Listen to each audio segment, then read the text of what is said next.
Car theft is still one of those things that nags at everyone, kind of like forgetting if you turn the stove off. And with the Maruti Suzuki Fronx, people are naturally asking, just how good is the anti-theft security on this car anyway? A lot of folks don't realize that new cars like the Fronx usually come with an immobilizer. That's basically an electronic bouncer that checks if your key is legit. Statistically, immobilizers have cut car theft by over 40% globally since the 1990s.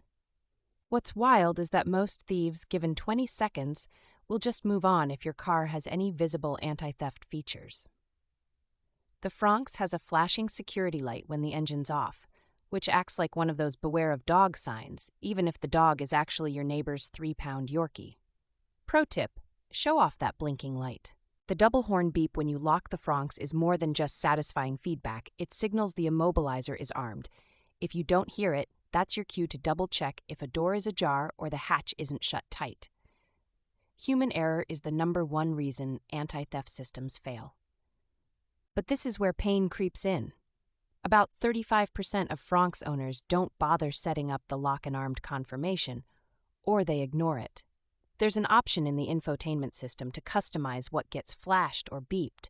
Don't leave it on factory defaults, tweak it so it cues you every single time. Smart thieves try relay attacks, and if you're using keyless entry, they might try to trick the car into thinking the key is nearby. The Fronx's anti-theft system uses rolling codes, a new digital handshake every time.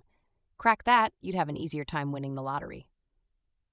Everyone is obsessed with hidden kill switches, but honestly, the real impact makers are layered deterrents.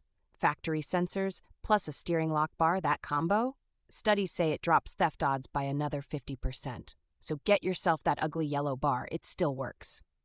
There's always that extra anxiety about leaving valuables visible in the cabin. Anti-theft only does so much if you leave your laptop bag on the front seat for all to see. I always tuck stuff away in the boot and pull the cargo cover. Out of sight, out of mind. One overlooked step is checking the Fronx's door frames and windows for sticky residue. Why? Thieves sometimes mark cars they plan to hit later. Clean those spots regularly. It sounds wild, but there's actual data showing marked vehicles are 17% more likely to get checked in on by prowlers. If you're into the smart life, linking the Fronx alarm system to your phone is huge. Real-time notifications beat waiting to see broken glass in the morning. Just know, about 26% of owners skip this easy step because the pairing process feels clunky. Suffer through it once, then forget about it forever. Besides the hard tech, don't ignore lo-fi tricks. Park under lights. Face your Fronx out so thieves have to reverse. Always a tougher move. According to urban crime stats, cars parked close to building entrances are 60% less likely to get targeted.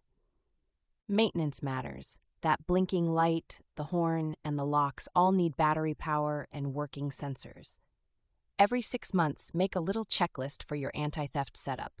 A $15 battery swap now can prevent a $15,000 headache later. If you're paranoid, like me, Scott here in Portland after my neighbor's car was hit, there's no shame in stacking on GPS trackers. Some Fronx owners hide these in the trunk lining. Tiny investment, big peace of mind.